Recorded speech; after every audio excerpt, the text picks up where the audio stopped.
Hi అండి, welcome to my channel. ఈరోజు బోటి కర్రీ ఎలా చేయాలో చూసేద్దాం. ఫస్ట్ ఒక బోటి తీసుకొని నీట్గా కడుక్కోవాలి. కడుక్కున్నాక ఉప్పు పసుపు వేసి ఉడకపెట్టి కట్ చేసి పక్కన పెట్టుకోవాలి. ఒక 2 ఆనియన్స్ 2 టమోటాలు కట్ చేసుకొని పక్కన పెట్టుకోవాలి. అల్లం పేస్ట్ వేసుకోవాలి. అల్లం పేస్ట్లో మిరియాలు, లవంగాలు, పట్టా ఇవన్నీ వేసి మిక్సీ వేసి పక్కన పెట్టుకోవాలి. ఒక కడాయి పెట్టుకొని అందులో ఆయిల్ వేసి ఆవాలు, మనం కట్ చేసుకున్న ఆనియన్స్, కట్ చేసుకున్న టమోటాలు వేసి వేపుకోవాలి. అది బాగా మగ్గాక మనం మిక్సీ వేసి పట్టుకున్న అల్లం పేస్ట్ని అందులో వేయాలి. అది బాగా మగ్గాక 2 టేబుల్ స్పూన్ పసుపు, 2 టేబుల్ స్పూన్ కారం, మీ రుచికి సరిపడినంత కారం వేసుకోండి. Please subscribe my channel.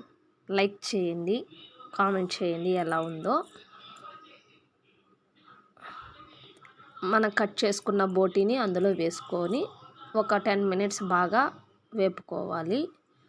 అది బాగా మగ్గాక మనం ఉడకపెట్టుకున్న వాటర్ని అందులో పోసుకోవాలి. చూడండి, పైన నేను చూపిస్తున్న విధంగా చేయండి, చాలా టేస్టీగా వస్తుంది. ట్రై చేయండి.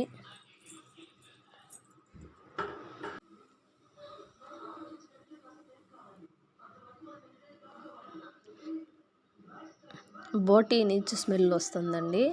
అందులో మిరియాల పొడి ఎక్కువ వేసుకుంటే నీచు స్మెల్ రాకుండా ఉంటుంది. బాగా చిక్కబడేదాకా ఉడకబెట్టుకోవాలి. అది బాగా ఉడికాక హోల్ గరం మసాలా పొడి వేసుకోవాలండి, ఇంట్లో తయారు చేసి పెట్టుకున్నది. వేసుకొని అందులో కొత్తిమీర వేసుకొని బాగా చిక్కగా దగ్గర పడేదాకా ఉడకపెట్టుకోవాలి.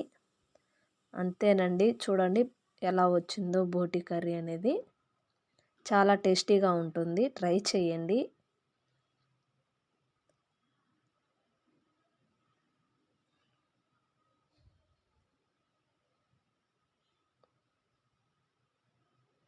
Please subscribe my channel. చూడండి ఎలా వచ్చిందో. అంతేనండి, బోటి కర్రీ రెడీ అయిపోయింది. చూడండి ఎలా వచ్చిందో.